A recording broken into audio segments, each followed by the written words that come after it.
यवतमाळचं साहित्य संमेलन सुरू होण्यापूर्वी गाजलं ते म्हणजे नयनतारा सहगल यांच्या निमंत्रणाच्या वादावर। मात्र संमेलनातल्या एका आगळ्या वेगळ्या स्टॉलनं सगळ्याच लेखक कवींना मोठी भुरळ घातली। नेमका आहे तरी कसला हा स्टॉल, पाहूयात।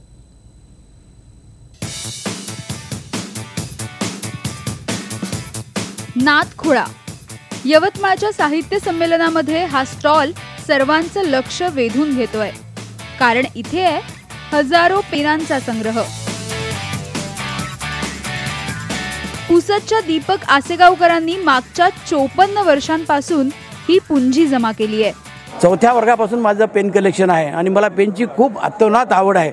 ज्या गावाला जातो त्या ठिकाणी पेनचं कोणतं चांगलं दुकान आहे विचारतो आणि त्या ठिकाणाहून पेन घेतो। आज माझ्याकडे 1200 ते 1300 वेगवेगळ्या कंपनीच्या वेगवेगळ्या डिझाईनच्या चांगल्या पेन्स आहेत। त्यानंतर मी विदेशामध्ये 1986ला माझा पहिला दौरा झाला, बँकॉक, जपानला आणि सिंगापूरला। तिथले काही कलेक्शन माझ्याकडे आहे। सोबतच 1 रुपयापासून ते 2000 पर्यंतच्या VIP नंबरच्या नोटांचं कलेक्शन सुद्धा त्यांच्या संग्रहात आहे।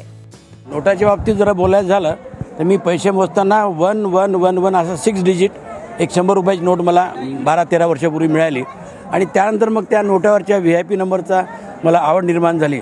जसं आपण गाडीला VIP नंबर घेतो, मोबाईलला नंबर घेतो, तसं त्या नोटातला VIP नंबर मी ओळखला आणि तेव्हापासून आजपर्यंत हजारो रुपयाच्या नोटा, ती 1 रुपयाची असो की 100ची असो की 1000ची असो की 500ची असो आणि नवीन निघाली 2000ची, ज्याच्यावर VIP नंबर आहे अशा मी गोळा केल्या।